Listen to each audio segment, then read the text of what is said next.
Hi, this is Estere, and you've reached the Flower Channel. Thanks for joining me for my really fun garden reclamation project in Central City. The project is filmed on a few different videos, so make sure that you see them all so you can see the reclaiming of this beautiful sacred space.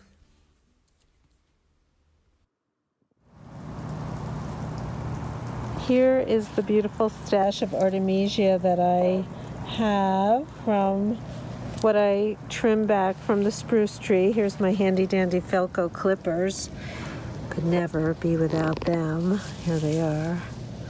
And I've trimmed away the roots and dirt that was left over, and I trimmed off some of the old leaves too from this beautiful stash. And I'm actually going to cover a wreath form and make a huge wreath out of this fresh Artemisia, and then see how it dries into something that maybe can be a little memoriam of the garden. Okay, that we can enjoy during the winter. So this is my wreath frame. This is a really good wreath frame because it has wire that's holding it together, and there's a lot of places where I can insert my Artemisia. Now you want to make sure that your stem is pretty straight and clear of foliage as you're pushing it in to the wreath. And I'm going to do this all the way around with the entire stash of Artemisia that I have, and we'll see what that turns into. All right, here's my final Artemisia wreath. I'll give you a super close-up. I just kept inserting them all around, the little swiglets of Artemisia. Now, I particularly like this look. Some people like a little bit more chaotic look, but I have them all going in the same direction. This was actually the perfect wreath form for this material, which is really kind of interesting because I was kind of packing up for the summer. What should I take with me? And the wreath was like, take me, you're gonna need me. And I was like, whatever for? That was way before I knew there was a garden or any kind of material that I would want to be making a wreath out of. And yet maybe this garden called to me months before I arrived.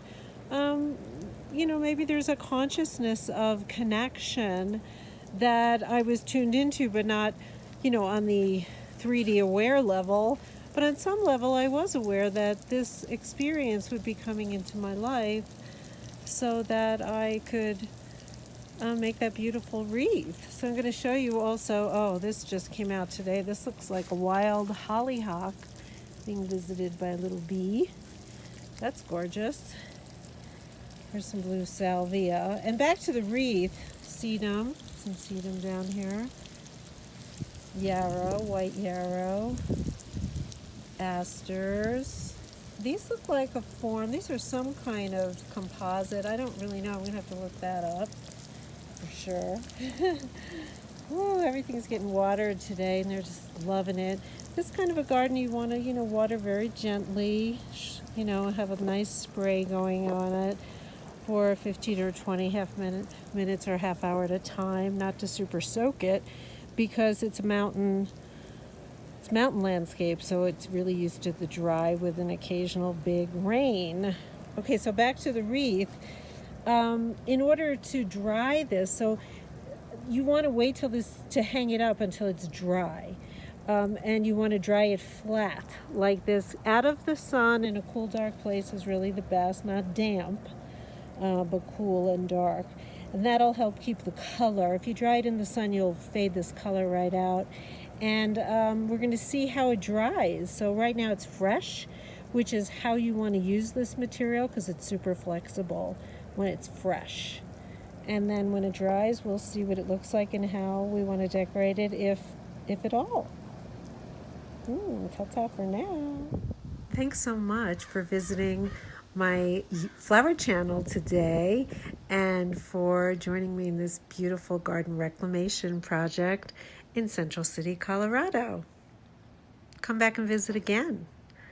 Always love to connect with you through the flowers.